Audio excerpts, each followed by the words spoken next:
Et bien voilà, ça y est, nous y sommes au Salon de Genève où on va diffuser donc une visite en fait en live. Et à vouloir diffuser l'actualité beaucoup trop vite, à commencer par Chevrolet, on s'est tout de suite fait arrêter par une petite brigade. Alors on s'est fait arrêter par Antoine qui nous dit non, là l'actualité va beaucoup trop vite les gars, il faut ralentir. C'est vrai ça Antoine? Ah oui, à Chevrolet ça va très très vite. Alors qu'est-ce que je risque si je diffuse l'information beaucoup trop vite? Et bah premièrement on va mettre les menottes et on va t'emmener derrière et puis on va t'interroger. Oh là là là là là, ça va être très très compliqué. Alors, on va y aller tout doucement. Voilà, on va leur demander de s'écarter, de me faire la place parce que l'actualité, elle va vite et c'est vrai, elle commence tout de suite avec deux concepts Chevrolet. Alors, deux concepts qui s'appellent les Youth Concepts. En fait, c'est des voitures hatchback à 3 portes, à moteur donc à traction avant et à propulsion arrière. Des véhicules de 150 chevaux.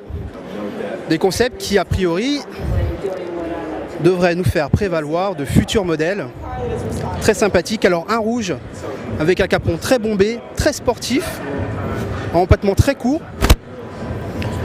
Et la version rouge, donc c'est la version la plus sportive à propulsion. Alors pour ce qui est du moteur, c'est un 1,4 litre, évidemment en turbo, transmission manuelle ou automatique. Et c'est vraiment un petit modèle qu'on aimerait voir, mais alors très vite en production. Et il y en a donc pour tous les goûts. Pour ceux qui ne sont pas très à l'aise avec les voitures ultra sportives, eh bien on a des tractions qui sont un peu plus à la main des conducteurs les plus modestes. On va s'en approcher un petit peu. Et la version blanche, donc à traction, qui est plus dans l'élégance, plutôt dans la sportivité. Alors voilà, hein, ça c'était vraiment les grosses nouveautés de chez Chevrolet. En dehors de ça, bon, on a la version break de la Cruze, hein, une version on va dire de consommation qui se trouve ici, pour les familles un peu plus grandes.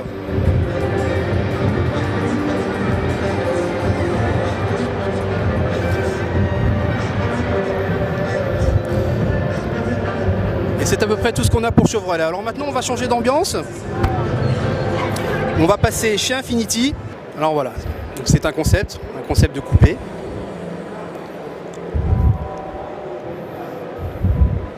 Avec des lignes très acérées. Et alors au-delà de la technologie qu'on imagine embarquer, bien entendu, c'est surtout en termes de design qui se fait remarquer. Très incisif et ça nous rappelle bien évidemment déjà d'autres concepts. Et justement, à force de voir ces calandres effilés, vraiment ces lignes très sportives, et ben on attend toujours vraiment un modèle du genre très ramassé comme ça chez Infiniti qui nous habitue, c'est vrai, à faire des grands SUV sportifs. Ouais, très élancé, ouais, comme on peut le voir. Mais on aimerait comme ça vraiment un concept Infiniti ultra sportif comme ça, très bas. On est en attente. Voilà, ça c'était vraiment la grosse nouveauté chez Infiniti. On va rester chez les Asiatiques puisque maintenant on va se diriger vers Hyundai. La bonne nouvelle à Genève, c'est qu'on va avoir droit désormais à une version boostée, une version turbo de ce Veloster. Vraiment le coupé star de la marque. Très beau. Donc avec un concept très différent puisque on a donc sur le côté gauche, côté conducteur, on n'a qu'une porte comme un vrai coupé 3 portes. Et sur le côté, on a 2 portes. Avec une dont la poignée est camouflée. Et donc voilà, c'est vrai que ce Veloster, c'est vraiment une très bonne base châssis. C'est un véhicule qui est vraiment très sympa à mener. Et ça, c'est le reproche qu'on avait tous envie de faire. C'est qu'il lui manquait vraiment plus de chevaux. Et bien voilà, c'est une version qui a traversé l'Atlantique. Et désormais, on y aura droit aussi en Europe. Et ça, c'est vraiment très beau.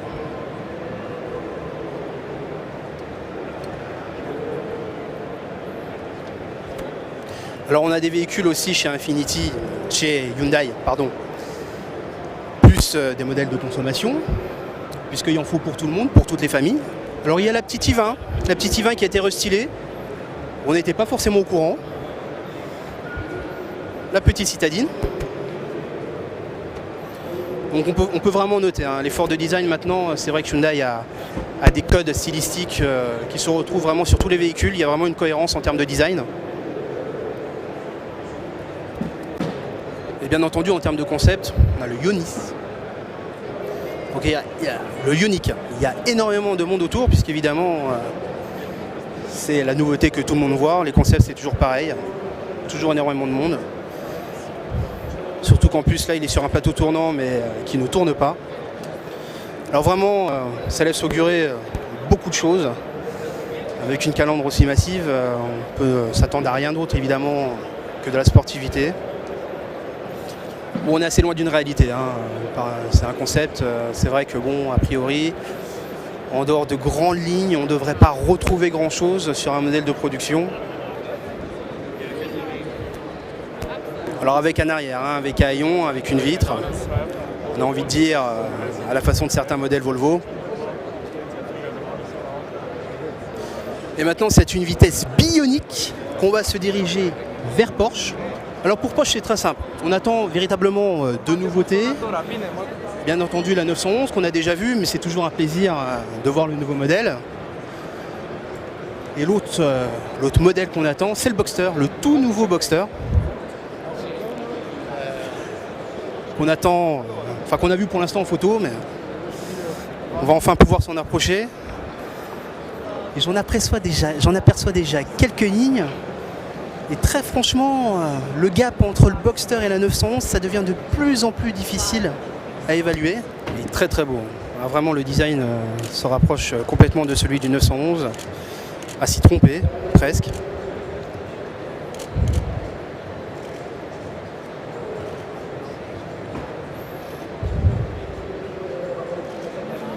Donc il a grandi, il s'est élargi, il s'est allongé.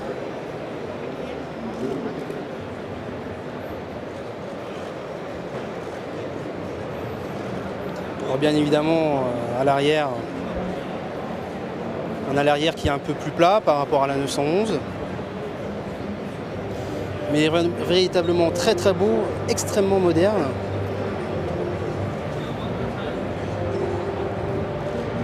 Ah ouais, on a envie de partir tout de suite. Et là, on aperçoit l'intérieur avec des tas d'éléments finalement de 911. Hein. C'est vraiment... on peut même plus parler de 911 en réduction. C'est vraiment un modèle à part, à côté de la 911. Et qu'on imagine vraiment très performant. Ah ouais, on a vraiment envie de lui faire quitter son plateau et d'aller prendre la route tout de suite.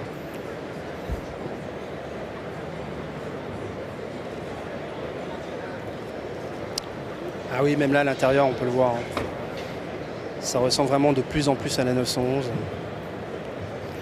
Alors chez Audi, ils mettent en avant la fameuse A1 Quattro, qui est vendue à 333 exemplaires et pas un de plus. À près de 52 000 € pièce.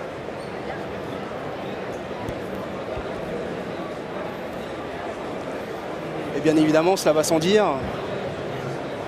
Les 333 exemplaires à disposition sont déjà réservés.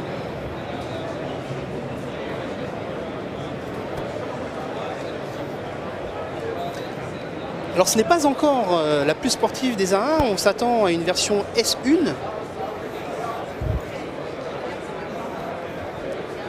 qui a priori devait être un peu plus incisive encore. Et alors chez Audi, hein, comme sur chaque modèle d'A4, on a eu l'S4 et maintenant on a la RS4 qui ne pouvait pas être présentée autrement qu'en rouge. Bien la voici la RS4.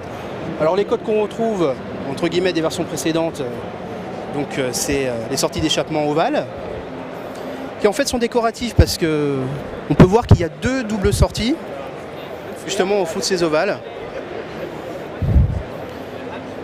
qui sont d'une certaine façon juste décoratifs, donc qui entourent un semblant d'extracteur. Et si les ailes sont élargies, comme tous les modèles RS, c'est quand même beaucoup moins flagrant sur cette RS4 par rapport aux celles qu'on avait vues précédemment. Et on va passer à l'avant, et l'avant de la voiture aussi qui a évolué. Avec un bouclier avant toujours acéré, mais grand ouvert, mais différent, avec des espèces de petites moustaches sur chaque côté. Et elle se fait remarquer bien évidemment avec cette calandre en nid d'abeille. Voilà, chez Audi c'est toujours pareil, dans la sobriété. Alors sous le capot, ça pousse.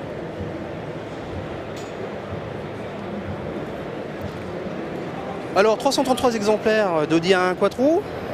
Il y a un modèle 1,8 litre turbo aussi, bien qu'on retrouve ici. Mais sauf qu'on le retrouve sur une A3. La toute nouvelle A3, enfin dévoilée. Alors là c'est pareil, hein, en termes de différence par rapport à l'ancien modèle, il faut vraiment regarder dans les détails. Et ça se voit dans les feux, qui ont maintenant des guides lumineux et plus des bandes de LED.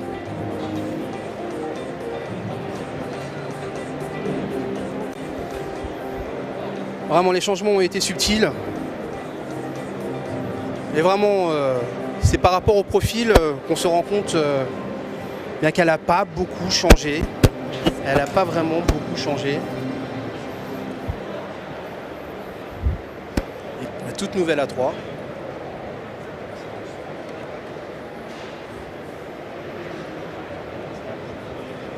Alors voilà, là ça va être la mission, on va essayer de s'approcher des Lamborghini.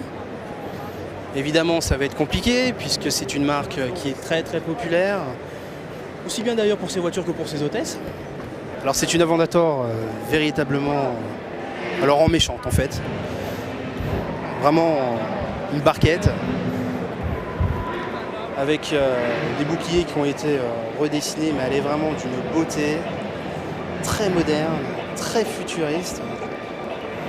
Et dans les codes stylistiques, pour les habitués des salons, il y a aussi des hôtesses qui sont les mêmes, d'un salon sur l'autre. On finira par commencer à les voir vieillir.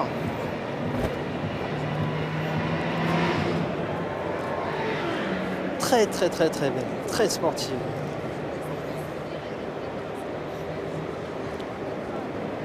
Et qui devrait donc en fait préfigurer un futur modèle Spider également, qu'on devrait voir sur la Aventador.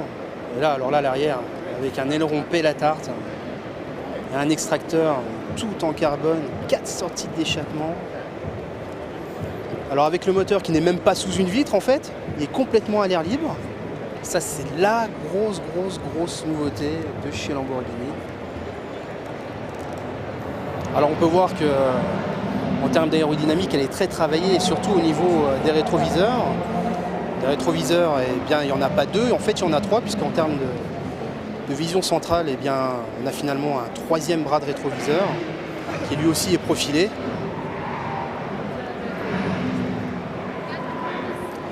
On a envie de s'installer dedans. On a envie de s'installer dedans, mais le problème c'est qu'il y a deux gardes du corps, visiblement très sportifs. On ne voit pas comment on peut s'en débarrasser. Bon, de toute façon, toutes les photos de Lamborghini J sont visibles sur notre site préféré, le blogauto.com. Et maintenant, on va passer chez Bentley, l'autre grande marque de luxe du groupe VW. On a ici sur notre droite une Mulsanne, la grande Bentley de la marque. À chaque fois qu'on la voit, on a l'impression de la trouver toujours plus longue, toujours plus large, toujours plus haute. Toujours plus de cuir à l'intérieur, toujours plus de bois, toujours plus et encore plus. Le grand luxe.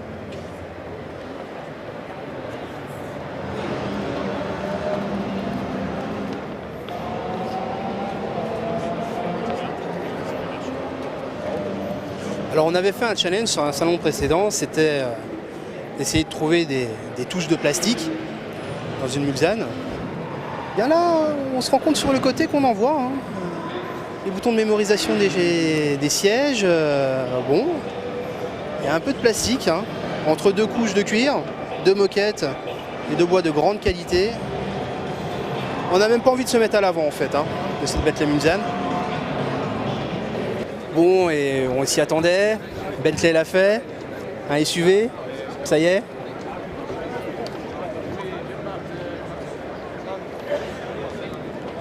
Alors là, on voit surtout des gens qui le camouflent. Mais voilà, c'est un concept qui préfigure le futur SUV de Bentley.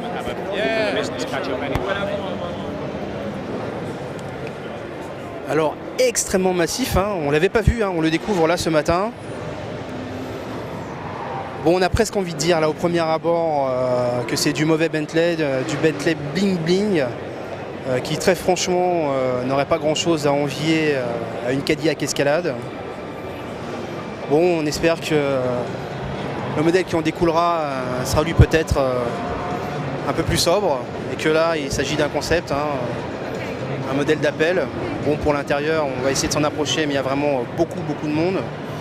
C'est évidemment tiré à 4 épingles, ça on n'a aucun doute en revanche sur la qualité des matériaux employés, mais vraiment la face avant de cette Bentley, enfin en tout cas ça c'est un avis très personnel, ça me plaît pas. Ça me plaît pas. Mais c'est quand même pas très beau. C'est pas beau du tout. Tiens, justement, on est avec un journaliste d'M6. Bonjour. Bonjour le blog auto. Ça va? Ça va bien. Bon, on voit que tu travailles très dur là. Bah, je regarde mes camarades travailler parce qu'on va enchaîner derrière. Donc, Bah, t'en penses quoi toi? surprenant. Ouais. Très surprenant, pas forcément très inspiré pour moi. C'est ce que je trouve aussi. Hein, je trouve que c'est un peu mastoc, mastodonte, ça fait un peu éléphantesque. Et puis Bentley, pour moi, c'est pas ça, quoi. Exactement. Moi, Voilà. c'est vrai que quand j'ai vu ça, j'avais l'impression de voir une espèce de grosse Cadillac américaine avec du bling bling partout. Ouais. Bon, il y aura peut-être 2 ou 3 rappeurs qui seraient contents de rouler avec ça, mais Sans aucun doute. il n'y aura pas besoin de tuner. Hein. Déjà les jantes. Mais bon, moi, c'est pas mon truc. Je préfère. Oui, Là, c'est quand même plus sympa. ça c'est clair. Ça, c'est une vraie Bentley. C'est sûr. Si en plus un moteur V8, ça recrache moins de CO2. Bon, ça, c'est un peu moins sympa. Ça fait merci. Bah, de rien, à bientôt. À bientôt, merci. Ouais. Allez, on continue notre visite. On va s'approcher eh bien, des voitures du groupe VV les plus chères, bien entendu les Bugatti. Alors je sais, à chaque fois qu'on parle de Bugatti, ça énerve beaucoup de gens, mais oui, Bugatti est une marque française qui appartient au groupe Volkswagen. Les voitures sont assemblées à Molsheim, en Alsace, une région bien de chez nous. Et ici avec le modèle Vitesse.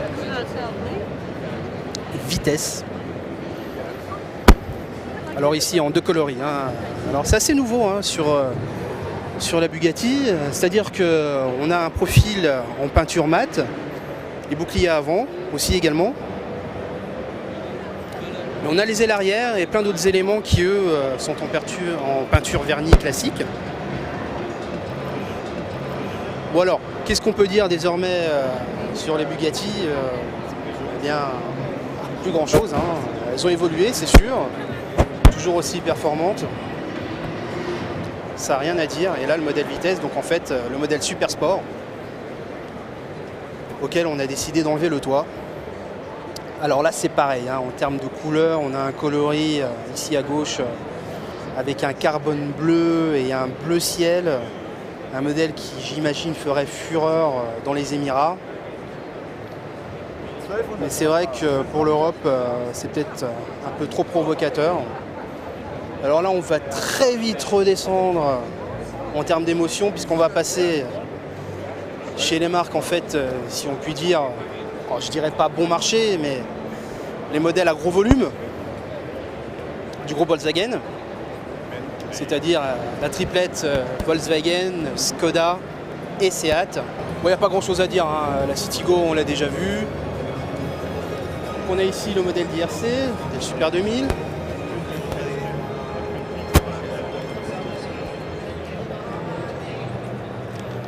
Et voilà, la Citigo. C'est le modèle, la citadine sur laquelle va miser désormais Skoda. Bon, petite voiture, c'est vrai que la version Skoda est peut-être un peu moins attrayante en termes de design que la Up. Et voilà, elle a un grand stand exprès pour elle. Donc une fois que les journées presse sont passées, on voit bien que Skoda sera là pour essayer de vendre beaucoup de sa petite citadine. Alors là c'est sûr, hein, on est très loin du bling bling du concept Bentley, très loin de la Bugatti. C'est ce qui fait la force aussi du groupe VV, c'est qu'il y en a strictement pour tout le monde. Alors chez Volkswagen, la nouveauté, en fait, c'est le Alltrack, la Passat Alltrack. Passat Alltrack. Et en termes de concept, voilà, alors on a une grosse nouveauté, c'est le Cross Coupé à moteur hybride. Alors un espèce de coupé 4 portes surélevé. On ne sait pas trop sur quoi ça devrait découler, mais alors ça c'est pareil en termes de design. Volkswagen a pris un certain virage avec des calandres plus droites, plus massives, des feux beaucoup moins expressifs, rectangulaires et bon, de mon point de vue, ces petits ajustements, voilà, sont pas très heureux. Et alors, l'Up évidemment on la connaît, hein, la version 3 portes, ça y a pas de souci. Sauf que pour une voiture aussi petite, on ne s'attendait pas forcément à ce qu'ils rajoutent 2 ouvrants de plus. Bien si, ils l'ont fait. Et pour bien présenter en fait ces 2 nouveaux ouvrants, ils ont sorti quelques concepts. Alors ici c'est marrant, on a un modèle cargo. Un modèle cargo en fait pour les livraisons, mais j'ai envie de dire pour les petits commerciaux et les petits livreurs. Puisque bon, alors le coffre évidemment a gagné en volume, hein, ça c'est clair. On peut mettre des objets tout en long, mais ça reste quand même une très petite voiture. Le Up Cargo est juste à côté, voilà, on a une Up à 5 portes. Alors la Winter Up, cette saison, pour aller au ski, légèrement rehaussée. Alors voilà, avec des barres de toit sur lesquelles on peut charger des surfs. Ça on peut le voir. Alors voilà, en fait on a 3 modèles hein, donc de Up pour présenter les 5 portes. Et à côté on a un modèle plus conventionnel, l'Eco-Up. Évidemment on mise tout sur le CO2, 79 grammes. Mais jusqu'où descendra-t-on?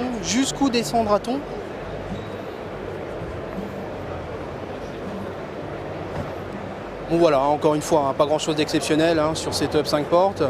À côté en revanche, on a un modèle de Polo, la Blue GT. Alors avec des attributs sportifs, certes, mais avec des dessous très écologiques. C'est comme ça qu'on nous vend la voiture.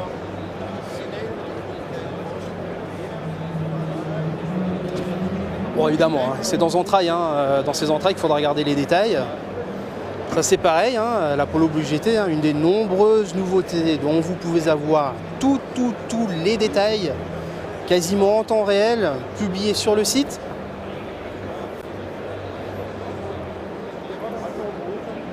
Alors chez Seat, les nouveautés, eh bien, c'est d'abord l'Ibiza, bien évidemment,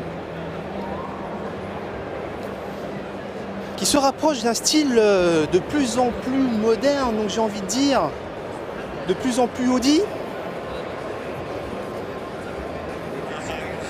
puisque Seat également ça y est a adopté les bandes de LED.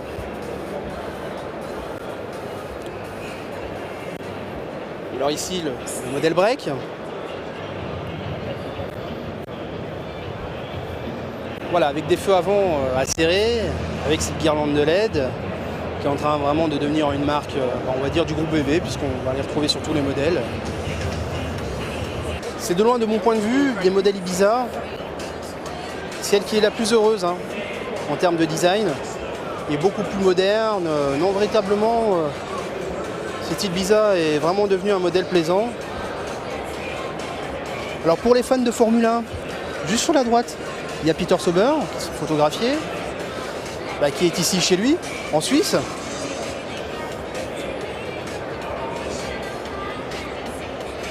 Alors enfin, la troisième en fait, déclinaison de la Up, eh bien, chez Seat, elle s'appelle Mi, M2i.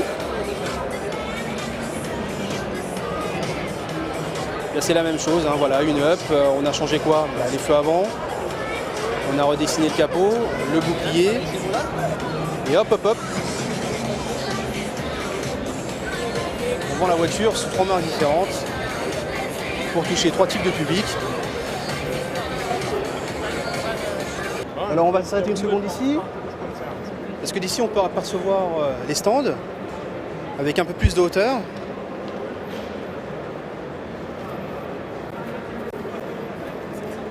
Alors justement, on va pouvoir regarder les modèles Nissan eh bien, d'en haut. Alors oui, il y a le modèle des 24 heures de Dubaï, une GTR 2012, évidemment. Mais alors, pour ceux qui ont suivi, on a eu la chance en fait de faire quelques tours de roue du fameux Nissan Juke Air, le Juke Air eh bien, qui n'est pas ici présent en Suisse. Et du coup, chez Nismo, on a décidé aussi de se lâcher et de faire un Juke aussi dévergondé. Et ici, on le voit d'au-dessus, le Juke Nismo Concept. Alors ce Juke qui continue à surprendre, ça fait maintenant de nombreux mois qu'il est sorti, mais il détonne vraiment par son design, qui vraiment surprenait beaucoup à sa sortie. Alors le voici, ce Nismo Concept, qui vraiment va très loin en termes de sportivité visuelle, puisque on a un troisième feu, le fond anti-brouillard, qui est placé dans le diffuseur, façon voiture de course. Alors qu'est-ce qu'on a par rapport à un Juke normal? Alors voilà, on a des ailes agisseurs d'ailes. On a des jupes qui courent le long du profil, qui vraiment appuient, je dirais, le caractère dynamique en fait de ce Juke. Et après, ça se joue dans les détails. Donc par exemple les rétroviseurs, qui sont assez aérodynamiques. Ça on le voit, qui visiblement serviront à l'appui. Ce bouclier vraiment, alors ce qui change dans ce bouclier, c'est vraiment la base en dessous, avec un bouclier qui semble aspirer l'air, aspirer la route, manger du bitume.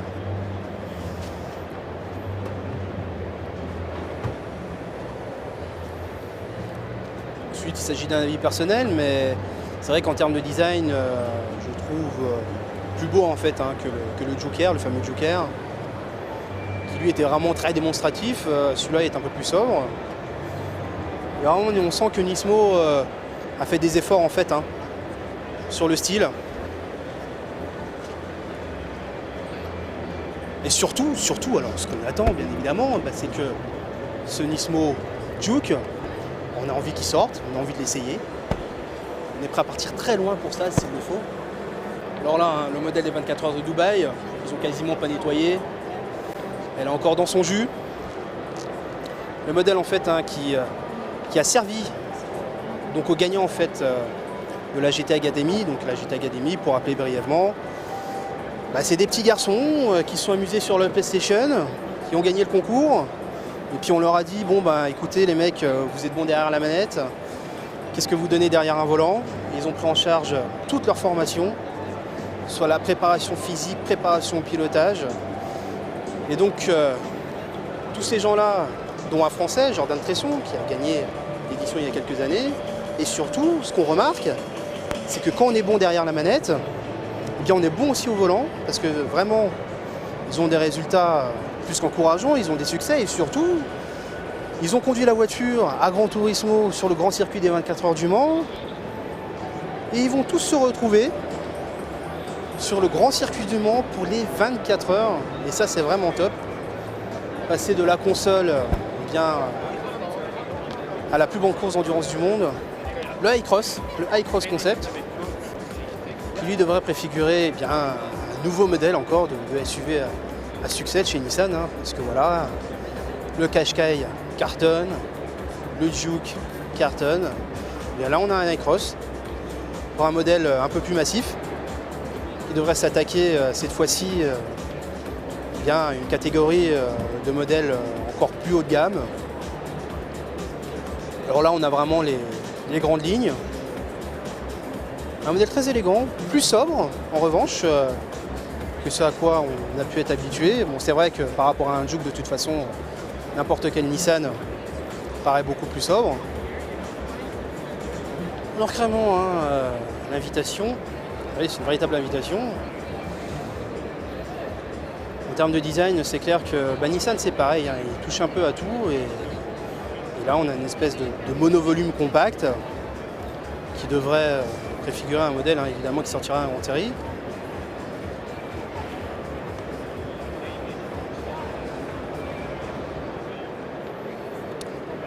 En termes de design, c'est vraiment très beau. Et c'est comme quasiment tous les concepts, on s'attend surtout à voir bien évidemment comment cela se traduira avec un modèle de série.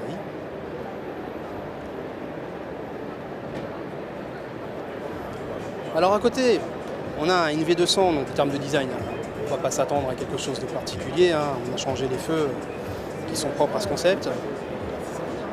Mais l'allure, elle, reste celle d'un NV200, mais avec le moteur électrique, zéro émission, et voilà, Nissan, hein, un peu comme le groupe, comme l'autre marque du groupe, hein, qui est Renault, on mise beaucoup sur l'électrique. Alors l'électrique, hein, c'est pas forcément des familiales, c'est aussi des compacts. Alors la Leaf, on la connaît déjà, on l'a essayé. Mais alors voilà, l'électrique, c'est pas réservé au modèle de ville. On a aussi un modèle de course, la Leaf Nismo RC. Alors bon, alors qu'est-ce qu'on récupère de la Leaf, hein? Alors finalement, en termes d'allure, pas grand-chose. On récupère les feux avant, les feux arrière. On n'a plus que 3 portes. Et surtout, c'est un châssis qui est complètement carbone. Taillé pour la course, un modèle qui peut courir, hein.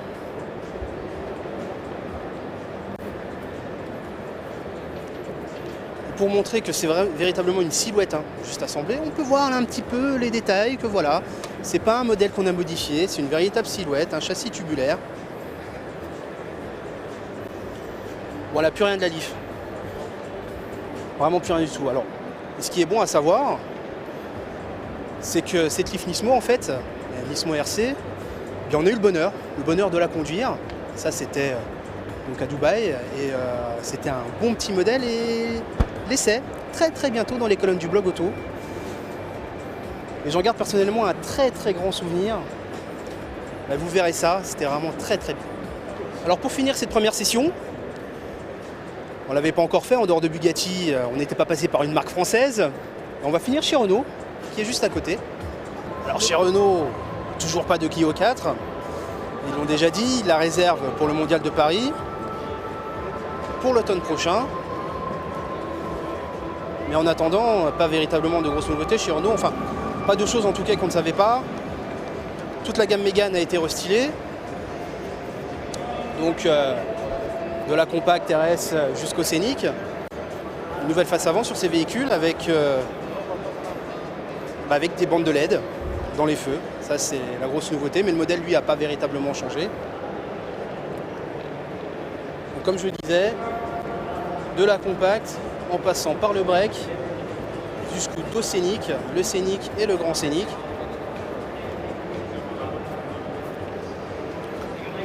Alors justement, les nouveautés, c'est pas la Mégane, mais c'est surtout voilà, le grand pari de Renault de miser sur une gamme électrique complète.